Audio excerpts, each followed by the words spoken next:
we're going to get into some design patents in these next couple episodes. Design patents are really, really powerful because they protect the ornamental look and feel of what your invention is.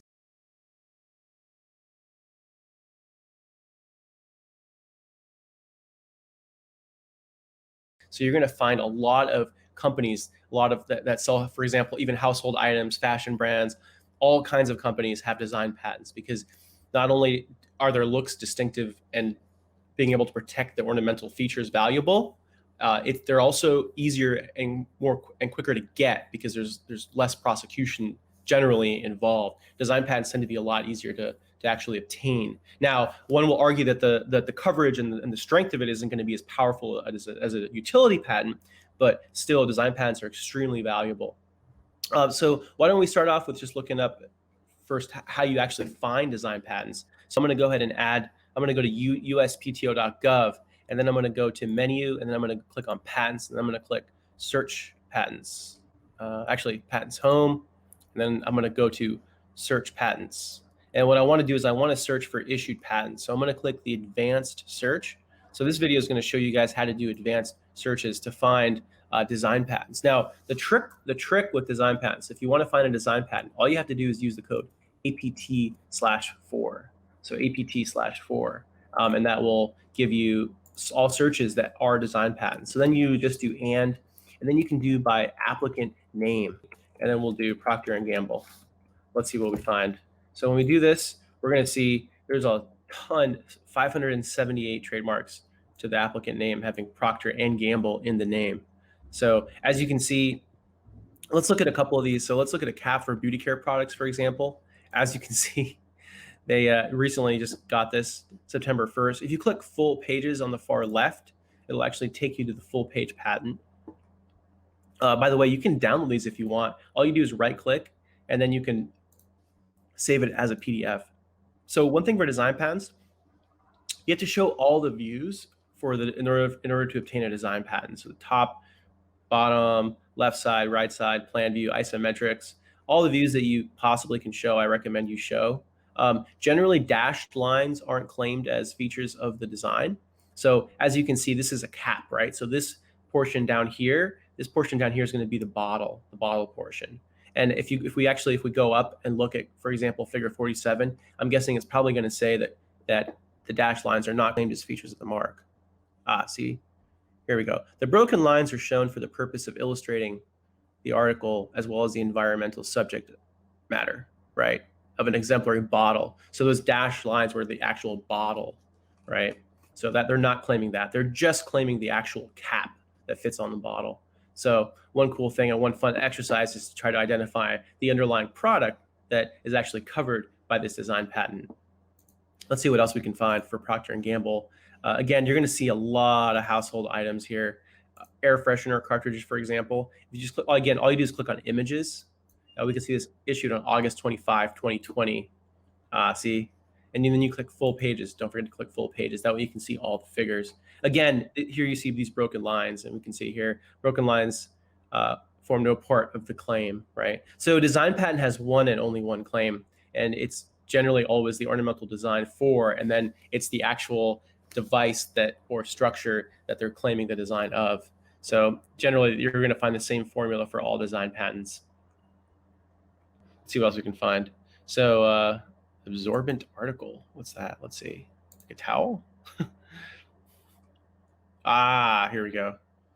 Female products. They just have dashed broken lines around the edges. Oh, interesting. So this is interesting because it's actually only protecting the interior padding, not the outside. So not this outside pad. I know some ladies like wings, some don't like wings, and so I could see why they'd want to use the same interior absorbent padding, but not limit themselves on what's on the outside. So that's why they have these broken lines here, because I know there's a lot of variations of this, but what they are claiming is unique is really just this central absorbent area. Shaving razor button. Again, there's just countless. Here we go. So this is also interesting, right? Because again, this is not on the actual razor. It's only on the button, right? Because they have these broken lines. This just shows one environment where you might find the button actually deployed. right? So it's just this button. And if you look closely, they're not even claiming the center drop on the center of the button, right? So here's a really good image of it, right? They're just claiming this button here. Again, the interior, what indicators they have on the button themselves, they're not claiming as a feature. You can try to search for some of these words. So for example, you can take detergent pod. So let's do that. Let's see if we can find detergent pod. So what we would do is you would take out, check it out. So let's do this. So we'll look in the spec for detergent and pod. So now we're not looking for just utility patents. Let's see if we can find anything. And again, we're going to look for the same ASCII name. Interesting. Yeah, I mean the short answer is no. There isn't an easy way to they're not necessarily linked. You have to do this sort of sleuthing work to try to identify whether or not there's a corresponding utility patent on it. Remember, utility patents cover the structure and function. They have claims that cover the structure and function of things, right? Whereas design patents only cover the ornamental look of a product. So what you have to do is you have to do these clever types of searches in order to try to identify if there's a corresponding utility patent that also covers the design. Philips, let's see what we find by Philips. There's a lot of common household brands, and so if you search design patents by them, you're going to find a lot of stuff. You might even have some of this stuff. For example, let's see, body trimmer. Yeah. One thing also that I didn't mention, you can actually find a lot of times in other publications, they will actually show you where the actual product is. So that's something to think about. So just as an example for this particular one, if you scroll down to publications, and we could actually go to this URL, but we actually have the product actually. So technically, if I just go to Amazon, I should be able to find it. So this looks like it right here. Here we go. And I think that we're going to get a ton more design patents on IoT devices. I mean, I think IoT is going to be huge.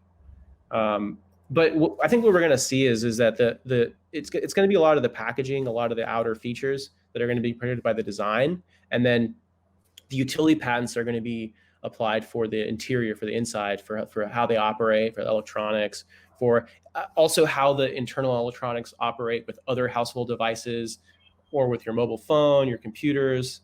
And those are going to be covered by utility patents. But 100%, I mean, I think IoT, that's like the term of art that people are using, Internet of Things.